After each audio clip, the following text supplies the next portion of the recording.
देश के विजेता, मोक्ष मार्ग के प्रतिपादक चरम तीर्थंकर श्रमण भगवान महावीर स्वामी के चरणों में कोटि कोटि वंदन करते हुए एक भवावतारी चर्चा चक्रवर्ती भीष्म प्रतिज्ञाधारी अखंड बाल ब्रह्मचारी आचार्य सम्राट पूज्य श्री जयमल जी महाराज साहब के चरणों में कोटि कोटि वंदन करते हुए उन्हीं के 11वें पाटीदार आचार्य सम्राट पूज्य श्री शुभ चंद्र जी महाराज साहब के चरणों में कोटि कोटि वंदन। जय गच्छाधिपति व्याख्यान वाचस्पति उग्र विहारी वचन सिद्ध साधक 12वें पाटीदार आचार्य प्रवश्री पार्श्व चंद्र जी महाराज साहब गौर तपस्वी उपाध्याय प्रवश्री गुणन चंद्र जी महाराज साहब मेरा अनंतास्था के आयाम मम जीवन उद्धारक परम पूज्य गुरुदेव डॉक्टर श्री पदम चंद्र जी महाराज साहब के चरणों में कोटि कोटि वंदन करते हुए सभी गुरु भगवंतों के चरणों में वंदन करते हैं। गुरुदेव श्री की आज्ञा से आत्मबंधुओं,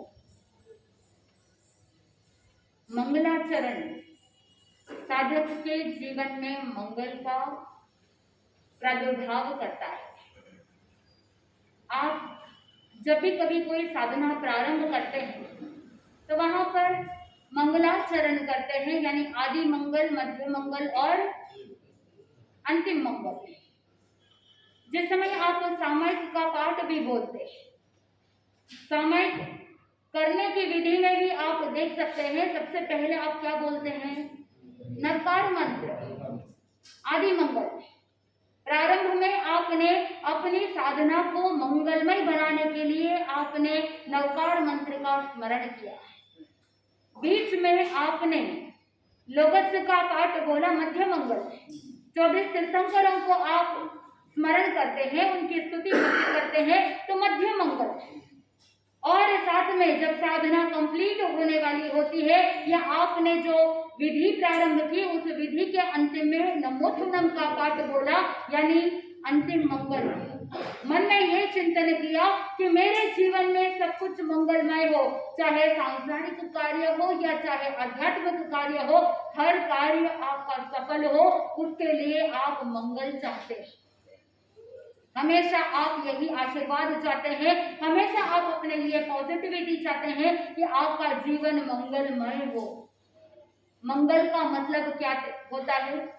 आत्मबंधुओं ज्ञानी जन कहते हैं मम विघ्नम गलयति इति मंगलम, यानी जो विघ्नों का नाश कर देता है, जो अड़चनों का नाश कर देता है, जो बाधाओं का नाश कर देता है, उसी का नाम मंगल है। लौकिक मंगल अमंगल में कन्वर्ट हो सकते हैं, लेकिन ज्ञानी जन कहते हैं कि जो ये लोकोत्तर मंगल है, जहां पर आप मंगल पाठ के अंदर भी कहते हैं चत्तारी मंगलम, यानी मंगल कितने हैं? 4। अरिहंता मंगलम, सिद्धा मंगलम, साहू मंगलम और केवली प्ररूपित केवली पणत्तम धर्मम मंगलम। आत्मबंधु, ये 4 उत्तम मंगल है। सबसे पहले मंगल क्यों करने का विषय है कि सबसे पहले मंगल की बात करी है, उसके बाद उत्तम और उसके बाद शरण। कभी चिंतन किया कि ये सीक्वेंस क्यों है? ज्ञानी जन कहते हैं कि सबसे पहले जो एनर्जी नेगेटिव हो गई है उसे पॉजिटिव बनाना है, तो ज्ञानी जन ने कहा यही 4 मंगल है जो सबसे श्रेष्ठ है, और यही 4 का अगर हम चिंतन करेंगे तो हमारे सारे विघ्न, सारे दोष, सारे अड़चन नाश हो जाएंगे। इसीलिए सबसे पहले मंगल, कि हम कामना करते हैं कि हमारे सारे विघ्न नाश हो जाए। फिर साधक चिंतन करता है कि जब सारे विघ्नों का गलन हो जाता है, सारे विघ्न नाश हो जाते हैं, तो साधक चिंतन करता है कि यही उत्तम है, श्रेष्ठ है। ये जो 4 ऐसे मंगल है जो विघ्नों का नाश करने वाला है, वो ही उत्तम है, वो ही सर्वश्रेष्ठ है। इसीलिए मैं इनकी शरण को ग्रहण करता हूँ। इसीलिए सबसे पहले मंगल, उसके बाद उत्तम और उसके बाद शरण। जब आप चिंतन करते हैं चतारी शरणम पवज्जामि, यानी मैं इन 4 शरण को ग्रहण करता हूँ, इन 4 के अलावा कोई संसार के अंदर सच्चे शरण नहीं है। लेकिन कितनों ने मंगल पाठ श्रवण करते वक्त या स्वयं बोलते वक्त इस तरह की भावना रखते हैं और अपने आप को समर्पित कर देते हैं। कभी अपने जीवन को मंगलमय बनाने के लिए प्रयास किया? चिंतन कीजिए। आप चाहते हैं कि आपके जीवन का मंगल हो, लेकिन क्या ऐसा प्रयास किया क्या ऐसे सच्चे शरण को ग्रहण किया जिसके कारण से आपके सारे विघ्न दूर हो जाए, सभी प्रकार के पापों का नाश हो जाए और आपके जीवन में मंगल ही मंगल हो जाए? क्या ऐसे महापुरुषों का गुण कीर्तन किया? क्या ऐसे महापुरुषों का स्मरण किया जिसके कारण से सारे अड़चने दूर हो जाए? आत्मबंधु, विवेचना चल रही है प्रभु महावीर स्वामी के मंगलमय जीवन का। वो बाल लीला, वो बाल क्रीड़ा और साथ में उनका बाल्यकाल जो जन जन के लिए मंगलमय है। उनकी बाल लीला भी हमको एक अच्छी शिक्षा दे करके जाता है। कल हमने सुना था कि किस तरह से उनके जीवन की वो बाल लीलाएं, वो बाल क्रीड़ाएं हमें अहिंसा, अपरिग्रह, अनेकांतवाद की शिक्षाएं प्रदान कर रही। आत्मबंधु, एक बार राजमहल के अंदर वर्धमान और वो बाकी सारे बालक लाठियों से खेल रहे थे। खेल ऐसा था कि लाठी को ही घोड़ी बना करके खेल खेला जा रहा था। बड़ा भाई नंदीवर्धन भी साथ में था।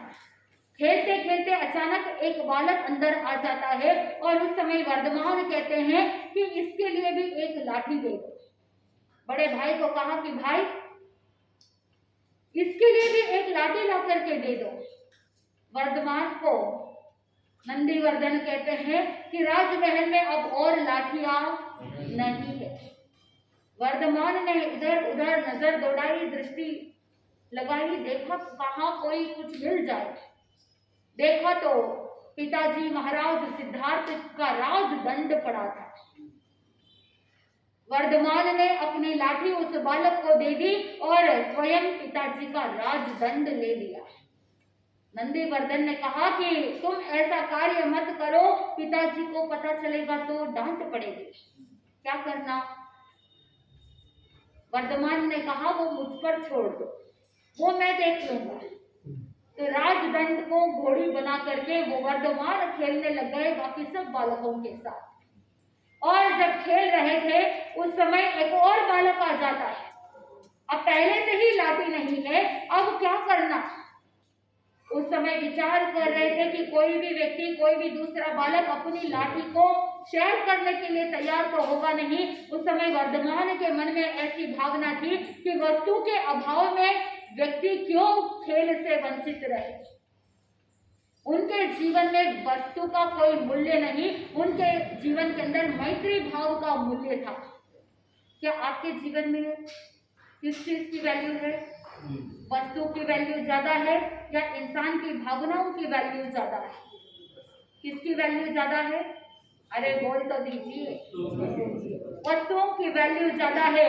अगर वस्तु खराब हो जाती है तो आप चिल्लाएंगे, चीखेंगे, लेकिन उसी वस्तु के गलत होने से या वस्तु के खराब होने के साथ साथ अगर किसी व्यक्ति को कुछ लग गई है, कहीं उस व्यक्ति को कोई घाव हो गया है, तो आपने व्यक्ति की चिंता पहले की या वस्तु की चिंता? आत्मबंधु, लेकिन प्रभु महावीर स्वामी जो वर्धमान के रूप में थे, बालक के रूप में थे, शरीर बालक था लेकिन सुदीर्घ साधना की संपदा उनके पास थी। सत्ता में साधना का वो पॉजिटिविटी अंदर था, वो अच्छे संस्कार भाव से साथ लेकर के आए थे, इसीलिए मैत्री भाव का मूल्य ज्यादा था। आत्मबंधु, हर एक व्यक्ति के जीवन में संस्कार होना बहुत जरूरी है और संस्कारों का बीजारोपण मात्र गर्भ से नहीं, संस्कार तो भाव के साथ चल रहे।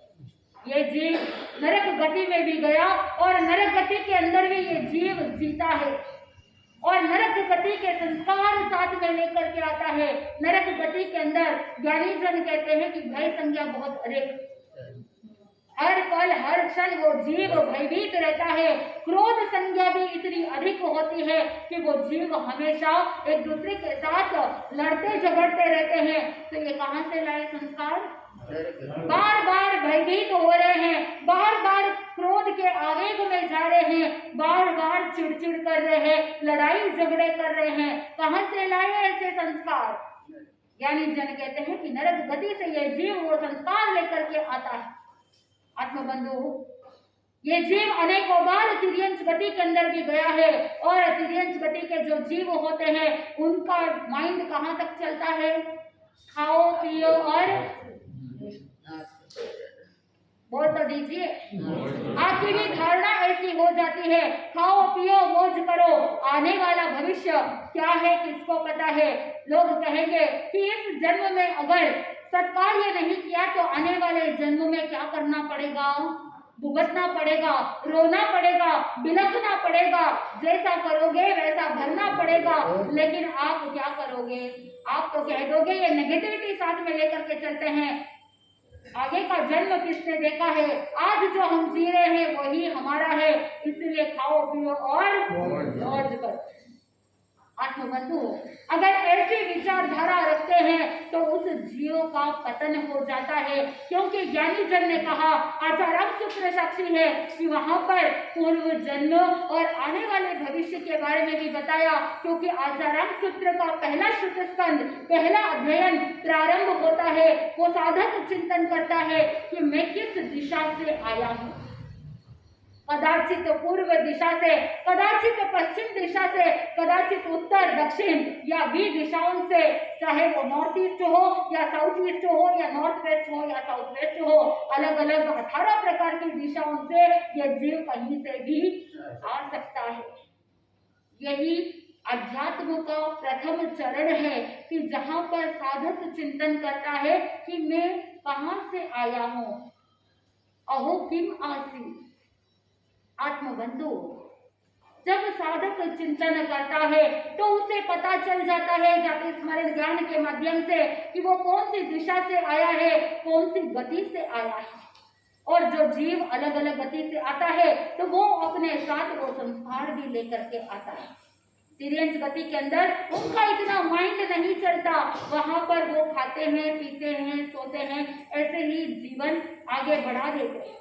अगमगार कहते हैं कि तिर्यंच गति के जीवों में आहार संज्ञा बहुत अधिक होती है, तो जिसके अंदर खाने पीने की भावना ज्यादा होती है, यूं कह दूं आपकी भाषा में, अगर कोई व्यक्ति फूडी होता है कि उसके मन में सिर्फ खाने के बारे में चिंतन चलता है, बार बार खाने के बारे में सोचता है। और बहुत से ऐसे लोग होते हैं जो सिर्फ पेट भरने के लिए नहीं खाते, वो इमोशनल ईटिंग करते हैं।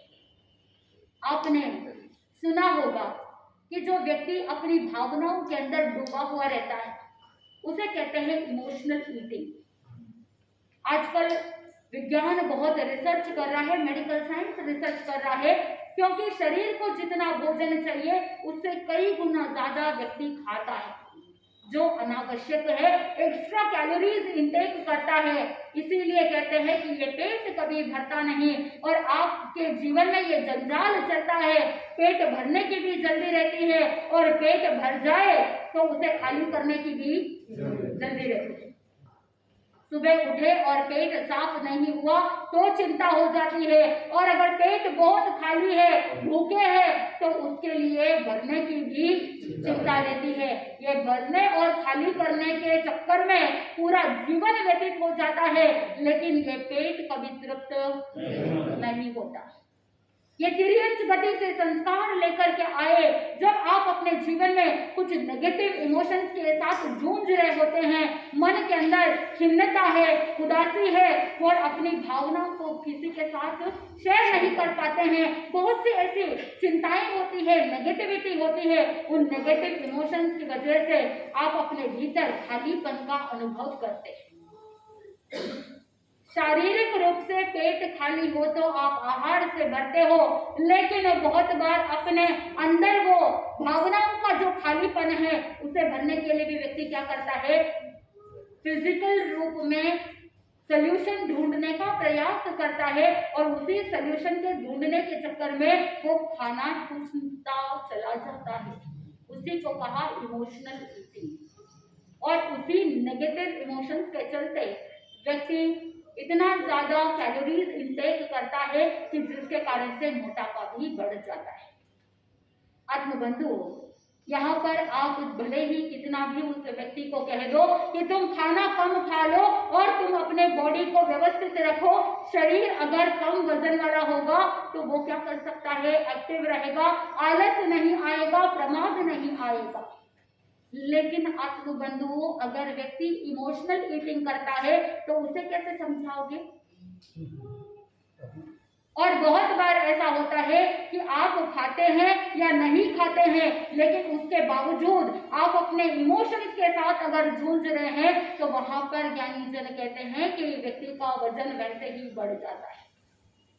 व्यक्ति का वजन बढ़ना जितना हानिकारक है उससे कई गुना ज्यादा हानिकारक अपने मन को भारी बनाना है। आत्मबंधुओं, ये आहार संज्ञा जीव तिर्यंच गति से लेकर के आता है, तिर्यंच गति के कारण से वो संस्कार लेकर के आता है। इसीलिए हमें क्या करना है, ये जो नेगेटिव संस्कार है उन्हें दूर करते हुए अच्छे संस्कारों की ओर जाना है। छोटा सा नन्हा मुन्ना सा बालक है, अभी जन्मा है, लेकिन जन्मे हुए बालक को पता नहीं कि माँ के स्तन से दूध का पान कैसे करना है, लेकिन ये संस्कार जन्म जन्म से लेकर के साथ चल रहे हैं। इसीलिए बहुत सी ऐसी चीजें होती है जिसे किसी को सिखाने की जरूरत नहीं पड़ती, वो अंदर मौजूद है। आत्मबंधु, ये जीव मनुष्य गति के अंदर भी अनेकों बार गया है और मनुष्य गति के अंदर मैथुन संज्ञा अधिक होती है। इसीलिए व्यक्ति को कभी किसी को सिखाना नहीं पड़ता कि मैथुन का सेवन कैसे किया जाता है। खुशी का सेवन करने के लिए किसी को एजुकेट करने की जरूरत नहीं है, क्योंकि भव भव से वो जीव क्या करता आया है, खुशी का सेवन करता आया है। ऐसे कुसंस्कार जीवन के अंदर चलते रहते हैं, किसी को ये सारे संस्कार सिखाने की जरूरत नहीं। देव गति के अंदर ये जीव अनेकों बार गया है, परिग्रह संज्ञा वहां पर अधिक होती है, इकट्ठा करने की भावना रहती है, वहां पर खूब देविया होती है, आभूषण होते हैं, रिद्धि संपन्नता होती है। लेकिन ये परिग्रह संज्ञा देव गति से जीव लेकर के आता है तो चारों गतियों से संस्कार ये जीव लाता है। तो आत्मबंधुओं, चिंतन कीजिए कि ऐसे ऐसे संस्कार जीव साथ में लेकर के चलता है। तो आपको जो हीलिंग करनी है, आपको जो फोकस करना है, सिर्फ इस भाव का नहीं, जन्म जन्मांतर से जो संस्कार लेकर के आए हैं उन सब पर फोकस करते हुए जो नेगेटिविटी है उन सबको क्या करना पड़ेगा, दूर करना पड़ेगा। क्योंकि इंग्लिश के अंदर एक कहावत है, what you focus on it grows. आप जिसके ऊपर फोकस करेंगे वो बढ़ेगा। अगर आपने नकारात्मकता की ओर अपना फोकस रखा तो वो क्या हो जाएगा, बढ़ जाएगा। और वही अगर आपने पॉजिटिविटी के ऊपर फोकस किया तो वो बढ़ जाएगा। आत्मबंधु, भगवान महावीर स्वामी के जीव ने पॉजिटिविटी की ओर फोकस किया, हमेशा मन के अंदर क्षमा की भावना और साथ में मैत्री की भावना, स्नेह और प्राणी मात्र के प्रति करुणा और मैत्री की भावना थी। तो हमें भी क्या करना चाहिए, ऐसे पॉजिटिव संस्कारों के प्रति सजग बनना है और ऐसे संस्कारों को बढ़ाने का प्रयास करना है। और मन के अंदर ये चिंतन करना कि आज के दिन मैं बड़ा क्रोध नहीं करूंगा। या क्या करोगे? मैंने आपको पहले भी बताया था कि जितना ज्यादा आप नहीं करोगे उतना ज्यादा आप वैसा कर लोगे। तो वहां पर आपको पॉजिटिव सेंटेंस बोलना है, आज के दिन में क्षमा भाव रखूंगा, आज के दिन में अपनी आत्मा के स्वभाव में रहूंगी। तो ऐसे पॉजिटिविटी को बढ़ाते हुए अगर चलेंगे तो भीतर से सजगता आ जाएगी। आत्मबंधुओं, जैसे जैसे हमारे भीतर से गुण बढ़ेंगे वैसे वैसे हमारे साथ और भी अच्छे अच्छे नाम जुड़ जाते हैं, व्यक्ति को अलग अलग पद की प्राप्ति हो जाती है। प्रभु महावीर स्वामी को भी जन्म से तो वर्धमान था, क्योंकि उनके जीवन के प्रभाव से, उनकी ऊर्जा के प्रभाव से राज्य के अंदर वृद्धि हुई और सेना के अंदर, सीमा के अंदर वृद्धि होने के कारण से, मान सम्मान में वृद्धि होने के कारण से नाम रखा गया था वर्तमान। लेकिन उनके कर्म ऐसे हुए और उनके जीवन के कुछ ऐसी घटनाएं हैं, बाल लीलाएं हैं, जिनके कारण से उनका नाम वीर, महावीर, सन्मति और अतिवीर ऐसे अलग अलग नाम मिल गए थे। आत्मबंधुओं, एक बार बाल्यकाल में जैसे ही महावीर स्वामी वर्धमान थोड़े से बड़े होते हैं, पहले तो जब छोटे थे तो राजमहल में ही खेलते थे, लेकिन सिचुएशन एक बार ऐसी हुई कि जैसे ही बड़े हो गए तो खुले मैदान में खेलने लग गए। पुराने जमाने के अंदर पॉपुलेशन बहुत कम था, जनसंख्या कम होने के कारण से खुली जमीन ज्यादा थी, खुले मैदान ज्यादा होते थे और लोग बाहर खेलने के लिए जाते थे। लेकिन आज की तारीख में पॉपुलेशन इतना ज्यादा है और घर इतने ज्यादा हो गए हैं कि वहां पर पेड़ पौधों के लिए भी स्थान नहीं बचा, तो फिर खुले मैदान की तो बात ही क्या है, ऐसे खुले मैदान इतने मिलते नहीं। फिर जो स्टेट होता है, जो सिटी होती है, वो अपने सिटी के डेवलपमेंट में कहीं कोई दूर दूर एक आध प्लेग्राउंड बना लेवे तो बना लेवे, लेकिन ऐसी खुली जमीन मिलती नहीं। इसीलिए बच्चे घर के अंदर ही बैठे रहते हैं और आप उनके लिए कंप्लेंट करते हो कि बच्चे तो दिन भर क्या लेकर के बैठे रहते हैं, मोबाइल लेकर के बैठे रहते हैं, वीडियो गेम खेलते रहते हैं, मोबाइल के अंदर पबजी आदि अलग अलग प्रकार के गेम्स खेलते रहते हैं और ऐसे ऐसे गेम्स डिजाइन किए जाते हैं आज के जमाने में, जिसके कारण से हिंसा का ही पोषण हो रहा है, मन की भावनाएं हिंसात्मक बन रही है, जिसके कारण से फिर बड़े होने के बाद वही संस्कार आगे चलते रहते हैं। भाषा भी वैसी ही हो जाती है, मन की भावनाएं भी वैसी ही हो जाती है। दोष किसका? दोष आज के साधनों का है। जितनी ज्यादा सुविधाएं उतनी ज्यादा दुविधाएं। सुविधा हुई थी, आपने सोचा था कि ये वस्तु रहेगी तो सुविधा हो जाएगी, लेकिन वो उसके साथ 100 दुविधाएं साथ लेकर के आता है। लेकिन वो जमाना था जब खुले मैदान के अंदर खेलते थे, वर्धमान और उनके साथी मित्र सभी साथ में खेल रहे थे और उस खेल का नाम था आम्ल की क्रीड़ा।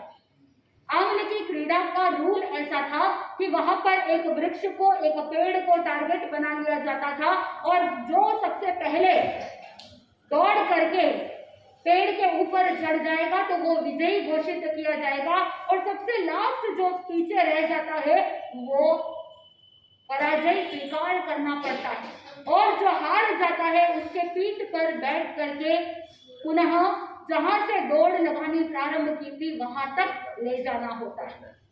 ये थी आम्ल की क्रीड़ा। जब क्रीड़ा चल रही थी और इधर देवलोक के देवेंद्र बैठ करके बालक वर्धमान की बाल क्रीड़ाओं को एंजॉय कर रहे थे और आनंदित हो रहे थे कि देखो भावी तीर्थंकर है, 3 ज्ञान के धनी हैं और वीर महावीर बनने वाले हैं। उनका बल इतना अधिक कि जहां पर देव दानव मानव कोई भी इनको हरा नहीं सकता, लेकिन फिर भी एक सामान्य साधारण बालक के समान अपने मित्रों के साथ खेल खेल रहे हैं और कभी कभी जीत भी रहे हैं और उन सामान्य मित्रों के साथ हार भी रहे हैं और जीतने के बाद उन बालकों के पीठ के ऊपर बैठ करके वापस स्टार्टिंग पॉइंट तक भी जा रहे हैं और कभी हार गए तो किसी को अपने पीठ के ऊपर बिठा करके उनको ले जा रहे हैं। देखो वर्धमान के अंदर कितनी सरलता है, उनकी बाल क्रीड़ा के कारण से मनी मन मुस्कान थे और आनंदित हो रहे।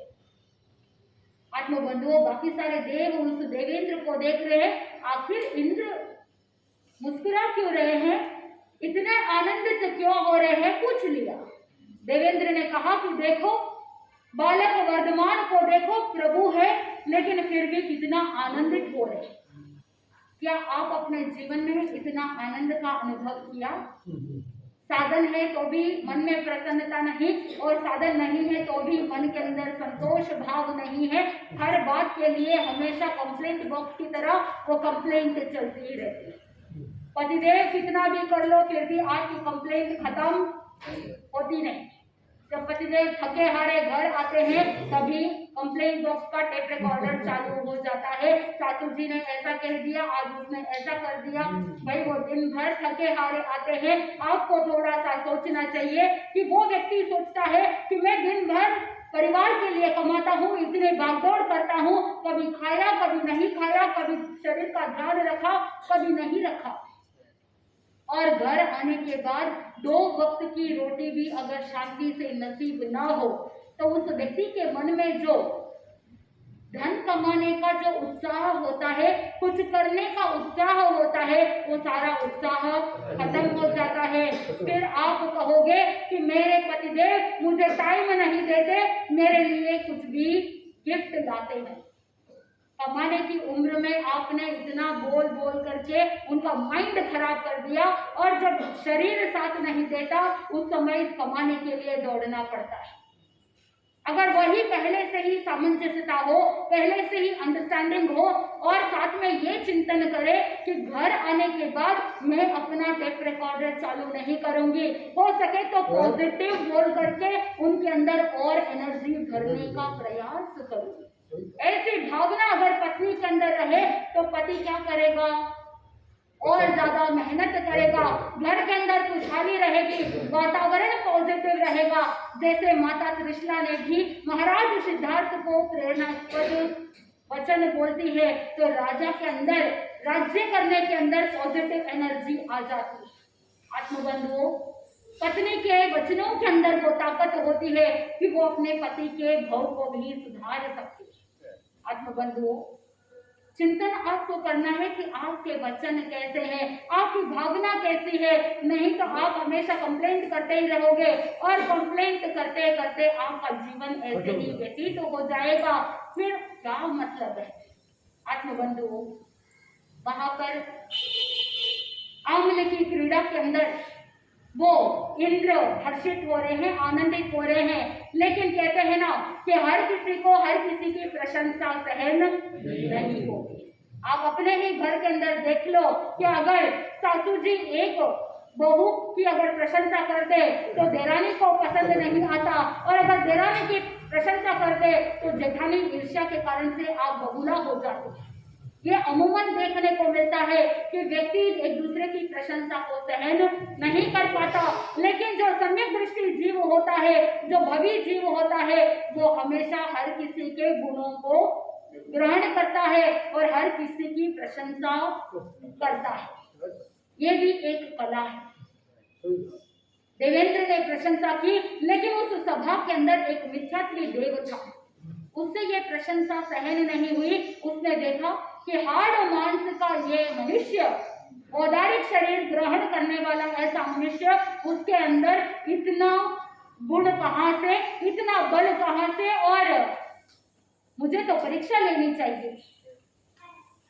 वो देव धरती पर जाता है, और जैसे ही खेल को देखा, वर्धमान दौड़ करके पेड़ पर चढ़ जाते हैं और विजयी बन जाते हैं। और जैसे ही पेड़ पर चढ़े हुए थे तो ये देव सर्प के रूप में उसी पेड़ के एक टहनी पर बैठ जाते। बाकी सारे बच्चे नीचे थे, उन्होंने देखा सर्प को देख करके भयभीत हो गए। इधर वर्धमान ने भी देखा कि पेड़ के ऊपर सर्प है। सभी अपने मित्रों को कहा कि तुमको भयभीत होने की जरूरत नहीं है, तुम बिल्कुल भी फिक्र मत करो, मैं इसे अभी निकाल करके दूसरी जगह पर छोड़ दूंगा। वर्धमान ने जैसे ही उस सर्प को लेने के लिए हाथ आगे बढ़ाया तो वो सर्प अपना फन ऊपर कर देता है। वर्धमान भी बहुत बलिष्ठ थे, एक हाथ से फन को पकड़ा और दूसरे हाथ से पूंछ को पकड़ करके उसे दोनों हाथों से सीधा कर दिया। अब वो देव जो सर्प के रूप में था, वो वर्धमान के हाथ से छुटकारा प्राप्त करना चाहता था, लेकिन इतने बलिष्ठ हाथ थे, उनके पावर के आगे किसी की जोर नहीं चलता। इधर आखिर में वर्धमान ने उस सर्प को लिया और वृक्ष से दूर कहीं जाकर के छोड़ दिया। आत्मबंधुओं, वापस जब खेलने के बाद घर लौटे, राजमहल के अंदर जब लौटे, माता त्रिशला को जब ये बात पता चली, उस समय सारे बच्चों ने माता त्रिशला को ये बात कही कि देखो कि आपका बेटा वर्धमान कितना बलशाली है कि उसने हम सबको किससे बचाया, सर्प से बचाया। माता त्रिशला ने कहा, पुत्र के प्रति तो मोह तो रहता ही है, और वो माँ कहती है बेटा तुमने ऐसा क्यों किया, अगर तुम्हें काट जाता तो। वर्धमान कहते हैं कि माँ फिक्र करने की जरूरत नहीं है, वो बहुत ज्यादा फूंक मार रहा था, हमको डरा रहा था, इसीलिए मैंने तो बस थोड़ा सा जोर से दबाया और पकड़ करके दूर छोड़ दिया। माँ ने झट से अपने बेटे को गले लगा दिया और कहने लगी, बेटा वर्धमान तुम तो वीर हो। और सारे बच्चे जोर जोर से बोलने लगे, वर्धमान वीर है, वर्धमान वीर है। और उसी दिन से वर्धमान का नाम क्या हो गया, वीर हो गया। आत्मबंधुओं, इस इंसिडेंट के कारण से यानी स्वयं के कर्म के कारण से उन्होंने वो नाम कमाया। नाम कमाना बहुत मुश्किल होता है, वही नाम गवाना एक झटका लगता है, कुछ थोड़ा सा किंतु परंतु हो जाए तो नाम वहीं पर खत्म हो जाता है। आत्मबंधुओं, वही ऐसे ही कुछ दिनों की बात है कि वहां पर एक और खेल खेलने के लिए मैदान के अंदर गए थे और खेल खेल रहे थे तिंदुशक की क्रीड़ा। तिंदुशक क्रीड़ा एक ऐसी क्रीड़ा है कि जहां पर आमले की क्रीड़ा के साथ ज्यादा कुछ अंतर नहीं। यहाँ पर पेड़ पर चढ़ने की जरूरत नहीं थी, बस एक टारगेट फिक्स किया जाता है, दौड़ लगानी होती है और जो हार जाता है उसके कंधे के ऊपर बैठ करके वापस स्टार्टिंग पॉइंट तक ले जाना होता है। पहले पीठ के ऊपर बैठ करके स्टार्टिंग पॉइंट तक जाना था आमले की क्रीड़ा में, लेकिन तिंदुशक क्रीड़ा में कंधे पर बैठना था। वो जो मित्रत्वी देव था उसने परीक्षा लेने के लिए पुनः बालक का रूप लिया और बालक का रूप लेकर के जानबूझ करके पीछे रह जाता है, हार जाता है और वर्धमान को कंधे पर बिठा दिया। इधर जैसे ही कंधे पर बिठाया, चलने लगे। थोड़ी देर के लिए तो आराम से धीरे धीरे चल रहे थे, लेकिन आगे चल करके चलते चलते वो देव रूपी जो बालक था वो दौड़ने लगा और विशाल विकराल रूप बना दिया। सारे बालक भयभीत हो गए, कुछ बालक तो वहीं पर मूर्छित हो गए, कुछ बालक डर करके भाग गए और कुछ बालक ऐसे थे जो वर्धमान के पीछे दौड़ रहे थे। आत्मबंधु, वो देव चलते चलते दौड़ने लगा और दौड़ते दौड़ते आकाश में उड़ने लगा और विकराल रूप बना लिया।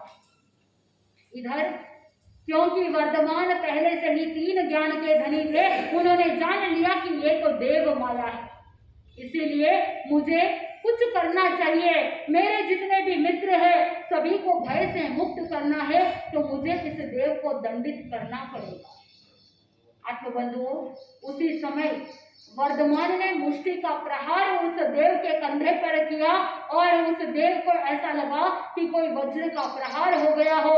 शरीर के अंदर भयंकर पीड़ा हुई और उसी पीड़ा के कारण से वो पुनः नीचे आ जाता है, पृथ्वी पर उतर जाता है और वर्धमान को भी नीचे उतार देता है। वो अपने निजी देव रूप में आकर के हाथ जोड़ करके क्षमा मांगता है और कहने लगता है कि मैं तो आया था परीक्षक बनकर, लेकिन अब जा रहा हूँ प्रशंसक बनकर। आत्मबंधुओं, क्षमा मांगने के बाद वो वहां से चला जाता है। ज्ञानी जन कहते हैं कि जो भयभीत रहने वाले होते हैं वो भय के भूत से हमेशा भयभीत हो जाते हैं। अगर आप भयभीत होते रहोगे तो कोई ना कोई ऐसी चीजें आपके जीवन में होती रहती है कि जिससे आपको और ज्यादा भय लगता रहता है और जिसके मन के अंदर भय रहता है वही सामने वाले के ऊपर आक्रमण करते रहते हैं। इस इंसिडेंट के बाद में सभी लोगों ने, जब महाराजा सिद्धार्थ और सभी बाकी गांव के लोगों को भी जब पता चला, तो उस समय सभी लोगों ने हर्ष हर्ष जय जयकार करते हुए उस दिन से उनका नाम रखा गया महावीर। आत्मबंधुओं, वर्धमान का एक नाम था वीर, दूसरा नाम था महावीर और तीसरा नाम रखा गया अतिवीर। एक बार जब थोड़े से बड़े हुए वर्धमान और नगर के अंदर हाथी जो था महाराजा सिद्धार्थ का वो बहुत ज्यादा मदोन्मस्त हो गया था। पूरे नगर के अंदर कोलाहल, कोई कहीं से तोड़ फोड़ कर रहा है, कुछ कितने ही लोगों के घर के दरवाजे तोड़ दिए, कितने ही घरों के नुकसान हो गया। इधर सभी लोग भयभीत होकर के छत के ऊपर जाकर के बैठ जाते हैं। कुछ लोग ऐसे थे जो भयभीत होकर के घर के दरवाजे बंद कर देते हैं। ऐसे बहुत सारे लोग भयभीत थे। महाराजा सिद्धार्थ और महारानी त्रिशला को पता चला कि वर्धमान और अपने मित्रों के साथ बाहर खेलने के लिए गए। इधर माता पिता बहुत चिंतित, अगर वो हाथी जाकर के वर्धमान को कुछ कर देंगे तो क्या होगा। गांव के लोग भी, प्रजा भी बहुत चिंतित थी वर्धमान के लिए, लेकिन चिंता करने की कोई जरूरत नहीं थी। जैसे ही वो हाथी वर्धमान के निकट आता है, वो सारे बालक भी भयभीत हो जाते हैं, लेकिन भय से मुक्त करने के लिए वर्धमान अकेले काफी थे, क्योंकि उनको पता था, उनके अंदर ज्ञान था कि गज का मर्दन कैसे शांत किया जाए। गज मर्दन ज्ञान उनके पास मौजूद था। तो जैसे ही वो हाथी आगे अपने सूंड से वर्धमान को उठाए, उससे पहले ही वर्धमान छलांग लगाते हैं और उछल करके उस हाथी के पीठ के ऊपर जाकर के बैठ जाते हैं और उस हाथी के ऊपर मुष्टि का प्रहार करते हैं। लेकिन इतना ध्यान रखा कि हाथी को कोई नुकसान नहीं हुआ, हाथी को कोई चोट नहीं पहुंची, लेकिन हाथी का जो मद था वो मद उतर गया। आज महावतों को बुलाया और हाथी को गौशाला में भेज दिया। जैसे ही ये बात सभी को पता चली, पूरे नगर के लोग जोर जोर से जय जयकार करने लगे। बोलो अति वीर की जय, ऐसे जय जयकार करने लगे और उस दिन से नाम पड़ गया अति वीर। तो इस तरह से सिर्फ ये दो ऐसे इंसिडेंट्स है, दो ऐसी घटनाएं हैं जहां पर प्रभु महावीर स्वामी ने बाल्यकाल में अपने शारीरिक बल का प्रयोग किया। बाकी 30 वर्ष का गृहस्थ जीवन और 42 वर्ष की साधना जीवन के अंदर कभी उन्होंने अपने शारीरिक बल का प्रयोग नहीं किया। अपने साथ हमेशा साधना का बल का प्रयोग किया। उनके साधना के बल के कारण से और क्षमा के बल के कारण से चाहे कितने भी विरोधी थे, चाहे कितने भी उपसर्ग देने वाले थे, उन सभी को अपने क्षमा के बल से अपने अनुकूल बना लिया। आत्मबंधुओं, अपने क्षमा के बल से जन जन को ये शिक्षा दे दी कि सबसे श्रेष्ठ बल है तो वो क्षमा का बल है। शारीरिक बल सर्वश्रेष्ठ नहीं है। किसी को शारीरिक बल से जीता नहीं जा सकता, लेकिन क्षमा के बल से अवश्य ही जीता जा सकता है। ये प्रत्यक्ष उदाहरण है, प्रमाण है। ऐसे अनेकों नेक नाम प्रभु महावीर स्वामी के प्राप्त हुए। उनको ज्ञात पुत्र भी कहा, उनको सन्मति नाम भी मिला और साथ में जैसे जैसे यौवन अवस्था को प्राप्त किया और यशोदा के साथ उनका विवाह हुआ। विवाह के अंदर भी श्वेतांबर परंपरा की मान्यता अलग है और दिगंबर परंपरा की मान्यता अलग है। तो यहाँ पर कैसे वो यौवन अवस्था तक पहुँचते हैं और साथ में बाल्यकाल से ही उत्कृष्ट धर्म ध्यान की ओर जाने वाले गृहस्थ जीवन में रहते हुए भी ध्यान साधना में तल्लीन होकर के उस बाल्यकाल में ही संजय विजय जैसे गंगाचरण मुनि को बोध देने वाले और उनके जीवन में आगे बढ़ाने के लिए प्रेरणा देने वाले ऐसे वर्धमान, उनका जीवन कितना श्रेष्ठ है। उनकी जीवन की गाथा गाते गाते हमारी जीवन थक जाएगी, लेकिन उनके गुण खत्म होने वाले नहीं है। ऐसे गुणों के भंडार प्रभु महावीर स्वामी, ऐसे तीर्थंकर भगवान जिनके शासन में हम सब यहाँ पर धर्म आराधना कर रहे हैं, तो अनंत अनंत उपकार है 24वें तीर्थंकर प्रभु महावीर स्वामी का, जिन्होंने हमें धर्म का मार्ग बताया। हमारा अंतःकरण से कोटि कोटि वंदन नमन कि ऐसे तीर्थंकर प्रभु महावीर स्वामी जिन्होंने जन जन के कल्याण के लिए अनेक शिक्षाएं दे दी, और हम अगर उनकी शिक्षाओं का अनुसरण करेंगे तो हमारा जीवन भी एक दिन क्या हो जाएगा, हमारा जीवन भी कल्याणकारी हो जाएगा, हमारा जीवन भी मंगलमय हो जाएगा। इसीलिए ज्ञानी जन कहते हैं कि अगर वर्तमान बनना है तो वर्तमान में जीना सीखो। तो वर्तमान में कैसे जिया जा सकता है, कैसे हम अपने जीवन को और ज्यादा श्रेष्ठ बना सकते हैं, प्रभु महावीर स्वामी के जीवन को सुन रहे हैं। और जैसे जैसे हम उनके जीवन को सुनेंगे, हमारे भीतर भी परम उल्लास और आनंद की प्राप्ति होगी। इसी मंगल भावना के साथ आनंद ही आनंद बोले श्री जैन धर्म की।